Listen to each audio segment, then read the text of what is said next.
दोस्तों वेलकम है आपका आज के इस एपिसोड में। और ये आज का एपिसोड काफ़ी ज़्यादा इंपॉर्टेंट होने वाला है जेकेएसएसबी पटवारी एस्पिरेंट्स के लिए। अगर आप जेकेएसएसबी पटवारी एग्जाम के लिए पढ़ रहे हैं तो लास्ट 15 डेज में ऐसी क्या चीज़ें हैं जो आपको करनी है और जो आपको नहीं करनी है, जो आपको सिलेक्शन दे सकती हैं। तो आज का ये वीडियो काफ़ी ज़्यादा इंपॉर्टेंट होने वाला है आप सब लोगों के लिए।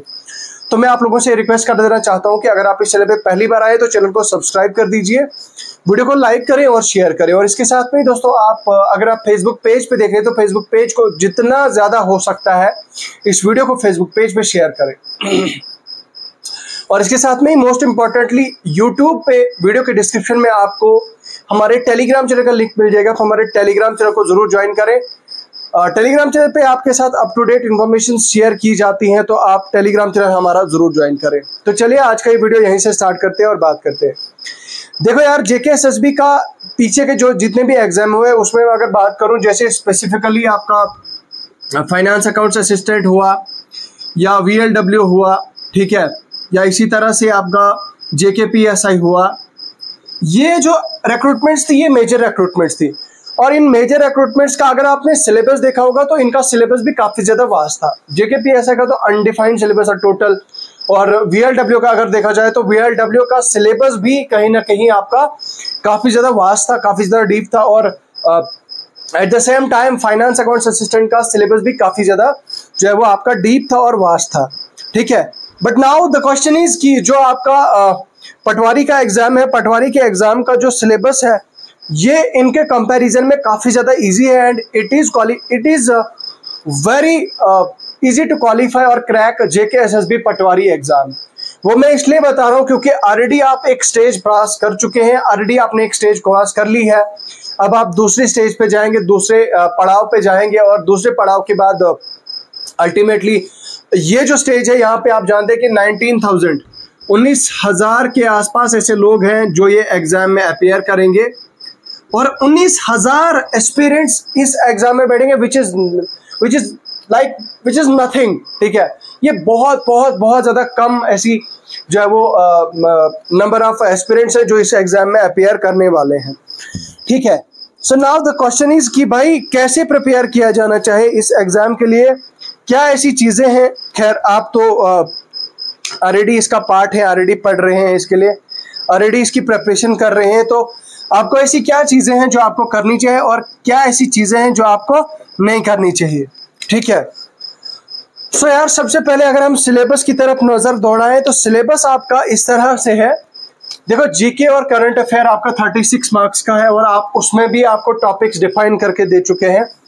उसके बाद जेएंडके जीके आपका 24 मार्क्स का है, जनरल इंग्लिश आपका 24 मार्क्स का है, कंप्यूटर आपका 18 मार्क्स का है, और आपका रीजनिंग जो है वो 18 मार्क्स का है। और सबसे बड़ी और सबसे मजे की बात दोस्तों ये कि पटवारी के एग्जाम में आपका मैथ्स नहीं है। मैथ्स बोले तो कॉम्पिटिटिव एप्टीट्यूड नहीं है, जिसका कैंडिडेट्स को सबसे ज्यादा डर होता है, वो आपके इस सिलेबस में है ही नहीं, ठीक है। तो सबसे बड़ा जो ऑब्स्टेकल था वो तो इन्होंने जेकेएसएसबी ने रखा ही नहीं है आपको। सबसे बड़ी गुड न्यूज ये है। नाउ अब ये जो सिलेबस आपका दिया है, सिलेबस आपका काफी ज्यादा इजी है, एंड इट इज पॉसिबल कि आप जो है वो इसको क्रैक करें, आप इसे क्वालिफाई करें। अब सबसे पहली बात तो ये कि भाई मैंने बहुत सारे ऐसे कैंडिडेट्स को देखा है, and I know a lot of candidates जो क्या करते हैं कि जिन्होंने बहुत ज्यादा पढ़ के रखा होता है, पढ़ने के बाद उन्होंने रिविजन्स भी बहुत ज्यादा की होती है, मतलब थ्योरी को रिविजन किया होता है, लेकिन थ्योरी के बाद उनका प्रैक्टिकल उनको कहाँ पे अप्लाई करना है, वो जो उनका नॉलेज है उस नॉलेज को कहाँ पे अप्लाई करना है उस चीज के बारे में उनको पता नहीं है, ठीक है। तो रीजन यही रहता है कि वो candidate back to back fail हो जाते हैं। I know a lot of experience जो पंचायत अकाउंट असिस्टेंट के एग्जाम से लेकर अभी तक पढ़ रहे हैं, जिन्होंने छोड़ा कुछ नहीं है, बस पढ़ रहे हैं, लेकिन अभी तक उनका भाई कोई भी छोटा मोटा एग्जाम भी उनका कोई क्वालिफाई नहीं हुआ। रीजन ये, उनके पास नॉलेज तो बहुत ज्यादा है लेकिन उनके पास प्रैक्टिस नहीं है, उनके पास प्रैक्टिकलिटी नहीं है, उनको एग्जाम फेस करने की या एग्जाम को फेस करने की या एग्जाम में बैठने की वो उन्होंने एक्सपीरियंस नहीं लिया है, ठीक है। एक्सपीरियंस उन्होंने लिया होगा लेकिन उनके पास प्रैक्टिस नहीं है। सो सबसे पहली बात तो मैं आपको सजेस्ट करना चाहूंगा कि भाई सबसे पहली बात और सबसे पहला स्टेप होता है मॉक टेस्ट। देखो यार, मॉक टेस्ट जब मैं कहता हूँ ना, तो मॉक टेस्ट का मतलब होता है ये आपको आपकी औकात दिलाता है, याद दिलाता है, ये आपको ये शो करता है, दिखाता है कि भाई आप कितने पानी में हैं, यानी कि आपको कितना आता है, आपने कितना पढ़ा है। तो मॉक टेस्ट आपको ये चीज जो है वो आपको इस चीज के बारे में पता चलता है। अब मॉक टेस्ट में भी आप बताओगे कि यार मॉक टेस्ट कैसे दिया जाए, मॉक टेस्ट कहाँ से दिया जाएगा, ठीक है। अब मॉक टेस्ट दो तरह के होते हैं, एक तरह का होता है आपका सेक्शनल और दूसरा होता है आपका फुल लेंथ। पहली बात तो ये कि अगर मेरा जो जनरल अवेयरनेस है, अगर मेरा जीके ऑलरेडी मेरा कंप्लीट है, तो मैं जीके का सेक्शनल मॉक टेस्ट दूंगा, ठीक है, जीके का सेक्शनल मॉक टेस्ट दूंगा।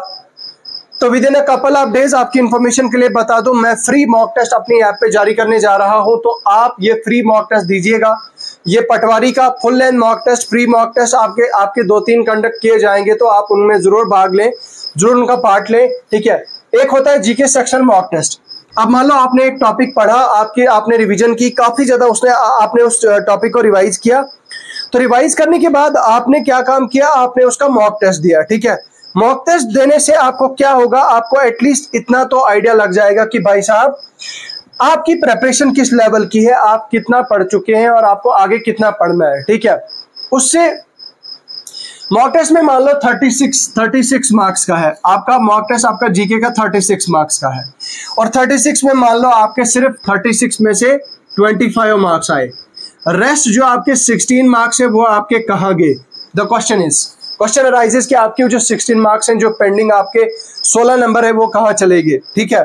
तो ये चीज कहीं ना कहीं आप एनालिसिस करोगे, जब आप देखोगे, आप अपनी गलतियों को सुधारोगे। एक मॉक टेस्ट देने के बाद वहां पे जो मिस्टेक्स करी होंगी वो गलती सुधारोगे, उसके बाद दूसरा मॉक टेस्ट दोगे आप, दूसरी गलती सुधारोगे, तीसरा मॉक टेस्ट दोगे आप, तीसरी गलती सुधारोगे। तो लाइक वाइज मॉक टेस्ट आपको काफी ज्यादा तैयार करते हैं आपके सेक्शनल जो है वो, अगर मैं बात करूं तो सेक्शनल भी और फुल लेंथ भी, ठीक है। लाइकवाइज जे एंड के जीके पे भी मान लो आपने टेस्ट दे दिया, आपको कुछ चीजें पता नहीं थी, उनको नोट डाउन किया, उनको लिख करके रखा, उनको याद करके रखा, वो चीजें आपको हेल्प कर गई।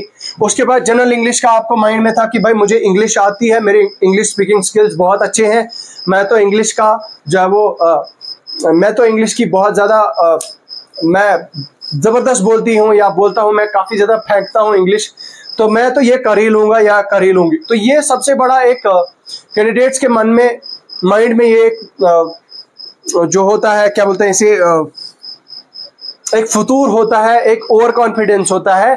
लेकिन फिर जब एक्चुअल एग्जाम डेट आती है, एग्जाम टाइम आता है, एग्जाम दिन आता है, तो जनरल इंग्लिश में जो है वो आपकी परफॉर्मेंस गलत हो जाती है, और आपके जो है वो 20 मार्क्स में से या 24 मार्क्स में से सिर्फ आपके 5 या 7 क्वेश्चन जो है वो ठीक होते हैं, बाकी सारे गलत हो गए होते हैं। वो उसका भी रीजन क्या है, उसका रीजन भी जो है वो lack of practice, due to the lack of practice ना होने की वजह से जो है वो ये चीज होती है आपके साथ, ठीक है। ये हो गया इसके बारे में। उसके बाद अगर मैं बात करूं तो ये रहा आपका इंग्लिश का।